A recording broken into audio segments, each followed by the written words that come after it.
안녕하세요. 인베디드 운영체제의 백지훈입니다. 이번 장은 첫 장으로 운영체제의 가장 기초인 컴퓨터 시스템에 대한 소개를 드리는 수업을 진행하겠습니다. 컴퓨터 소개에서 저희가 이번 주에 다룰 부분들은 컴퓨터 하드웨어 구성과 그 다음에 컴퓨터 시스템의 동작에 대한 내용을 다루겠습니다. 컴퓨터 하드웨어 구성하는 프로세서, 메모리, 그리고 주변 장치, 시스템 버스를 알아보고요. 그 다음에 메모리의 역할과 계층 구조, 그 다음에 컴퓨터 시스템 동작의 원리를 알아보고, 그 다음에 프로그램의 기본 단위, 명령어 구성과 그 실행 주기를 알아보겠습니다. 그리고 마지막으로 인터럽트에 대한 개념과 처리 과정을 알아보는 걸로 이번 수업을 구성하였습니다.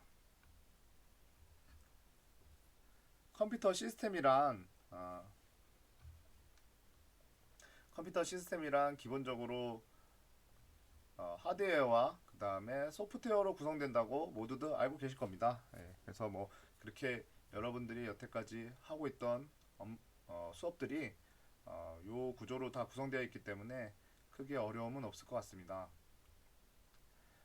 컴퓨터 하드웨어는 저번 시간도 조금 말씀드리긴 했지만 프로세서 유닛과 그 다음에 메모리 장치로 크게 구성되어 있습니다. 그리고 여기에 이제 주변 장치, 사실상 이렇게 세 개의 파트로 구분이 되어 있다고 생각하셔도 될 것 같습니다. 주변 장치들, 그 다음에 메모리와 그리고 CPU로 구성되어 있습니다.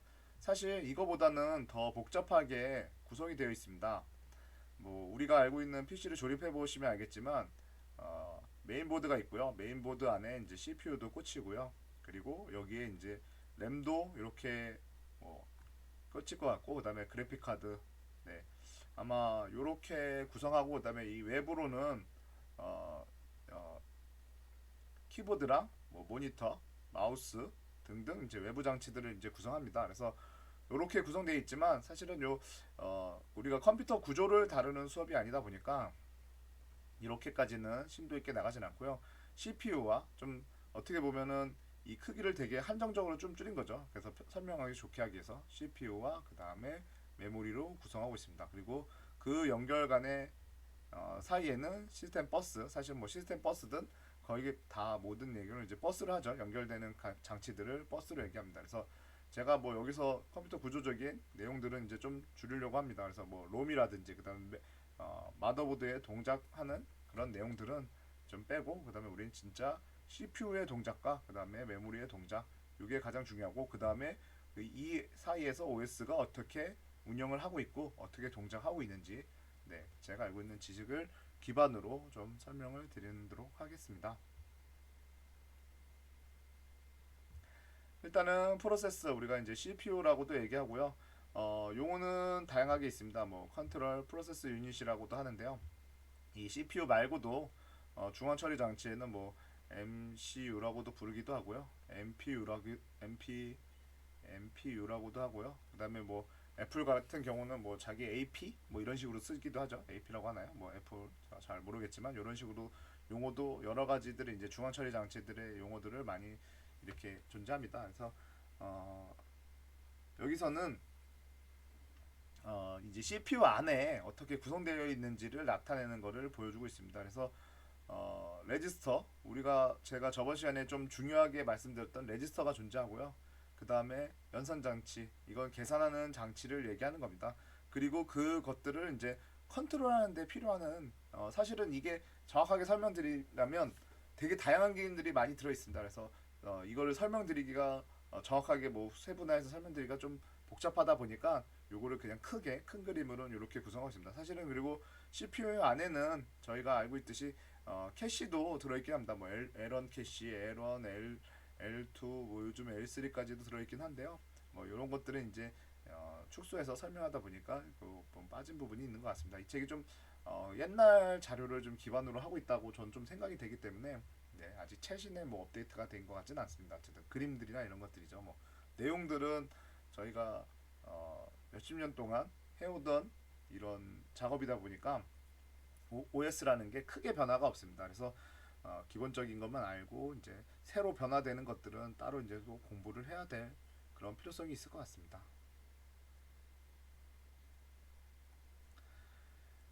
프로세스에서는 프로세스의 이제 레지스터 이제 가장 중요한 부분일 수 있습니다. 프로세서를 이제 구성하는 데 있어서. 그래서 뭐 뒷장에서도 이제 계층 구조에서도 또 한 번 더 자세히 설명드리겠지만, 레지스터가 어쨌든 데이터를 저장하는 용도를 사용하게 됩니다. 그래서 우리가 이제 구분하는 단계를 이 책에서는 용도별로도 구분하고, 그다음에 사용자 정보 변경 가능 여부로도 구분하고, 그다음에 저장하는 정보의 종류에 따라서도 구분을 하더라고요. 예. 그래서 프로세서와 가장 매칭을 빠르게 프로세서에서 연산이 이렇게 생각하시면 될 것 같습니다. 어떤 컴퓨터가 있으면 컴퓨터 안에는 이런 클락이 존재합니다. 여러분들이 뭐 그 아트메가 128을 썼다 그러면은 16MHz로 동작하는 클락을 집어넣었을 겁니다. 그리고 우리 보통 CPU 같은 경우 요즘 거의 보통 CPU가 뭐 정확하게 모르겠지만 한 2.4기가 고성능 2.4기가 정도가 고성능의 이제 기가 헤르츠죠. 헤르츠로 동작하는 이런 클락을 가지고 있습니다. 그래서 요 클락 동안 내가 어떤 동작을 하겠다는 거죠. 예. 그래서 요게 이제 가지고 있는 거고, 사실 아트메가 같은 거는 16메가 속도가 엄청 많은 차이를 내고 있죠. 네, 16MHz로 동작하다 보니까 뭐 조금 더 높을 수도 있는데, 이게 이제 무한정으로 속도를 계속 올리다 보니까 옛날에 이제 과거에 계속 속도를 올리다 보니까 이제 발열이라는 문제가 생기면서 이게 속도를 올리는 거에서는 이제 뭐 할 수가 없는 그런 구조가 됐던 걸로 기억을 합니다. 어쨌든 그래서 이제 속도는 올리는 거를 줄이고, 그 대신 집접도를 더 넓혀가지고 집접도를 올리고 있는 그런 구조로 변해가고 있다고 생각하시면 될 것 같습니다. 어쨌든 그래서 우리가 구분할 때 전용 레지스터랑 범용 레지스터라는 용어를 씁니다. 그래서 제가 요거 한번 이렇게 그냥 인터넷에서 이제 아트메가 118에 대한 데이터 시트에서 포트 A, 이 포트에 이제 그 핀 A라는 핀들 8개의 핀이 있겠죠. 8개의 핀에다가 어, 출력을 줄 건지, 아니면 그러니까 하이를 줄 건지 로우를 줄 건지를 나타내는 레지스터들입니다. 여기서 그래서 제가 뭐 레지스터 값 이렇게 그냥 인터넷에 한번 찾아봤습니다. 그때만 이렇게 나와 있더라고요. 그래서 포트 A 어떤 우리가 알고 있는 무슨 주소 번지겠지만, 어쨌든 우리가 이제 고정적으로 쓰는 거겠죠. 고정적으로 쓰는 이름에다가 그냥 이렇게 0x02를 주게 되면 뭐 여기 1번에 여기가 하이가 되는 이런 연산을 하는 것 같습니다. 그래서 이런 코드들이 있었고요. 요게 이제 포트를 제어하는 전용 레지스터에 해당되는 부분일 거고요. 이 부분들이 이제 전용 레지스터, 이렇게가 전용 레지스터에 해당되는 부분일 거고요. 범용 레지스터는 여러분들이 많이 사용하진 않았을 거고요. 시연어 시간에도 사실 이걸 가리키는지 안 가리키는지 요즘은 사실 잘 모르겠습니다. 레지스터라는 앞에 이 키워드를 쓴 다음에, 이건 이제 뭐 주소를 저장하는 거지만 어쨌든 레지스터라는 키워드를 쓰고, 이거 버퍼도 데이터도 저장할 수 있고요. 뭐 여러긴 한데, 레지스터라는 용어를 쓰고 그 다음에 여기다 int 이렇게 해서 쓰게 되면, 이건 시언어 기준입니다. 시언어 기준이고요. 시언어 기준에서 이렇게 쓰게 되면은 레지스터에다 저장할 수 있다라고 하는데, 또 이것도 100% OS가 저희가 아무리 코더가 레지스터에다가 저장하고 싶다고 하더라도 사실 OS 레벨에서는 자기가 하는 일이라든지 레지스터를 제공해 줄 수 없다 그러면 사실 이것도 제공이 되지 않을 수도 있습니다. 하지만 어쨌든 우리가 프로그램 레벨에서, 개발자 레벨에서 레지스터를 내가 쓸 수 있다. 그 대신 이건 뭐겠어요? 뭐 속도랑 관계가 있겠죠. 속도를 내가 중요시하는 어떤 데이터라 그러면 얘는 레지스터에다가 집어넣게 하는 거를 강제적으로 좀 할 수 있다. 근데 어쨌든 기본적으로 모든 데이터들이 뭐 레지스터에 꼭 오는 건 아니지만, 결과적으로 연산이 끝나고 되면 결국은 그 결과는 다 거의 다 레지스터에 떨어지기 때문에요. 네. 어쨌든 뭐 어떤 방법이든 간에 레지스터에 이제 데이터가 들어온다, 뭐 이렇게 생각하시면 될 것 같고요. 이 다음에는 이제 다른 분류 방식인 뭐 가시라든지 불가시에 대한 이제 얘기를 또 드리겠습니다. 가시 레지스터라고 되어 있는데요. 뭐 가시 레지스터는 이제 변경이 가능한 레지스터라고 생각하시면 될 것 같습니다. 그래서 아까 우리가 앞에서 봤던 여기 지금 요렇게 포트를 변경하는 레지스터 같은 경우나 아니면 요 범용 레지스터들은 다 가시 레지스터에 있다고 생각하시면 될 것 같아요. 그래서 산술 연산하는 뭐 결과를 저장한다든지 문자를 저장한다든지, 우리가 연산 결과에서 플래그를 저장한다든지, 이런 것들이 존재를 하고요. 그 다음에 뭐 주소 레지스터라 그래가지고 어, OS 기준에서 이제 실행시키는 그런 주소들이 있거든요. 그래서 그런 주소들을 저장하는 값들을 얘기합니다. 그래서 좀 말이 어렵긴 한데요. 여기 기준 주소 레지스터만 알고 계시면 될 것 같습니다. 그러니까 우리가 이제 메모리는 메인 메모리는 하나고요. 그 다음에 여기에 이제 어, 프로그램 어딘가에 뭐 거의 상단에 있겠죠. OS가 메모리를 많이 차지하고 있을 겁니다. 그리고 여러분들이 프로그램 만들면 OS 기준에서 어느 구역을 하나 정해줘서 이렇게 메모리 프로그램의 위치를 좀 지정해 주는데요. 요때 이제 여러분들이 만든 프로그램 A가 있다 그러면 여기까지의 이제 번지나 이런 것들을 이제 기존 주소 레지스터로 갑니다. 그래서 이것도 이제 변경이 가능한 거죠. 내 프로그램에서 얼마나 이제 이 지금 OS에서 주소 번지가 얼마나 떨어져 있는지를 표현하는 거다 보니까 그 다음에 뭐 스택이라든지 이런 것들은 뭐 그렇게 중요할 것 같진 않아서 넘어가셔도 될 것 같습니다. 그래서 이거는 넘어가시고 어쨌든 이렇게 두 가지 데이터 레지스터랑 주소 레지스터가 변경이 가능한 레지스터라고 일단은 구성이 되어 있습니다.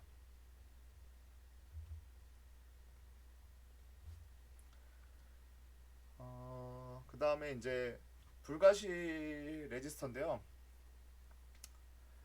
불가지 레지스터 중에서도 뭐 지금 프로그램 카운터라 그래가지고 이제 어떤 프로그램들이 이제 순차적으로 이렇게 실행이 되는데요. 순차적으로 실행될 때 여기가 뭐 우리가 100번지를 실행하고 있다면 다음엔 당연히 101번지에 있는 명령어를 실행할 거지 않습니까? 그래서 그런 것들을 기억하고 있다가 다음으로 넘어갈 수 있게 계속 다음으로 넘어갈 수 있게 해주는 거를 프로그램 카운터로 갑니다. 그래서 내가 지금 100번지 실행하고 있으면 다음에 자동으로 101번지가 되는 거고요. 그리고 102번지가 되는 거. 이런 것들은 이제 그 번지 수가 계속 변화가는 과정은 우리가 이제 건드릴 수 없는 레지스터죠. 이 하드웨어적인 구성으로서 이제 카운터가 증가하는 거니까요. 예, 그래서 그런 것들은 이제 존재하고요. 그 다음에 뭐 명령어 레지스터, 네, 그 명령어들을 보관하고 있는 레지스터입니다. 왜냐하면 우리가 뭐 add라는 그때 제가 어떤 어셈블리에서 기계어를 변경할 때 add라는 게 만약에 이제 어셈블리어고 이게 뭐 0001이다. 요 명령어를 저장하고 있는 거죠. 이거는 또 변경하면 안 되겠죠. 큰 문제가 생길 수 있으니까요. 그래서 이런 것들은 변경할 수 없고요. 그다음에 뭐 누상기라 그래가지고 얘는 그 ALU라고 네, 뒤에서도 나오겠지만 ALU라고 해가지고 어떤 뭐 더하기라든지 뭐 계산을 해주는 연산입니다. 그래서 더하기라든지 곱하기라든지 빼기라든지 나누기라는 연산을 하게 되면 그 결과가 그 결과가 어떤 지정을 해주더라도 일반적으로 그냥 누상기로 바로 떨어집니다. 그래서 이 누상기로 떨어지는 과정을 저희가 임의로 변경할 수는 없습니다. 그래서 결과에 의해서 떨어지기 때문에 사실은 값은 변경이 되긴 하지만 예, 그걸 우리가 임의로 변경할 수 있는 부분은 아니기 때문에 결과가 만약에 뭐 1 더하기 1이 2인데 그 결과를 우리가 3으로 만들고 싶다고 해서 되는 문제가 아니지 않습니까? 그거는 또 맞지 않다 보니까 예, 그렇게 생각하시면 될 것 같습니다. 그리고 뭐 메모리 주소 레지스터나 메모리 버퍼 레지스터 같은 경우는 이거는 이제 뒷부분에 제가 그 설명을 드릴 거기 때문에 이거는 프로그램 카운터랑 많이 연관이 되어 있습니다. 그래서 우리가 어떤 메모리를 쓰거나 그러니까 우리가 다음 명령어를 실행시킬 때 그 관계가 가게 될 때 우리가 변경할 수 있는 건 아니고요. 이것도 시스템적으로 구성이 되어 있는 겁니다. 그래서 우리가 변경할 수는 없다라는 거고요. 제가 여기 지금 주소 번지 우리가 프로그램 카운터가 아니라 이거는 제가 주소를 한번 출력하는 거를 한번 다 놔둬봤습니다. 그래서 어, 프로그램적으로 어떤 주소가 이렇게 우리가 이런 프로그램이 있으면 거기에 있는 주소들이 이렇게 존재하는데 이게 그 우리가 여러분들이 보고 있는 주소들이랑 동일한 거죠. 그래서 이 주소들을 보면서 프로그램 카운트가 하나씩 증가한다든지 이런 것들을 이제 표현하려고 여기다가 이렇게 한번 제가 넣어봤습니다.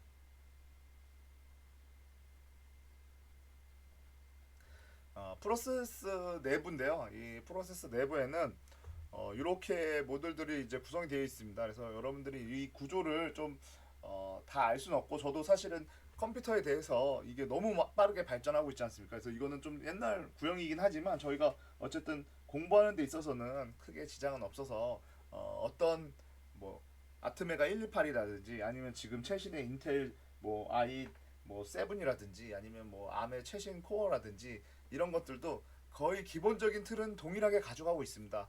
그래서 여기에 있는 PC라는 게 프로그램 카운터고요. 그 다음에 MAR이라는 게 아까 그 메모리 주소 레지스터가 되는 거고요. 그리고 메모리 버퍼 레지스터가 있고 주소 레지스터가 있습니다. 그리고 IR은 그 해독하는 단계죠. 명령어를 어떤 해독하는 단계인데 그 뒤에서 이제 제가 좀 더 자세히 뒤에서 또 한 번 더 설명드릴 거고요.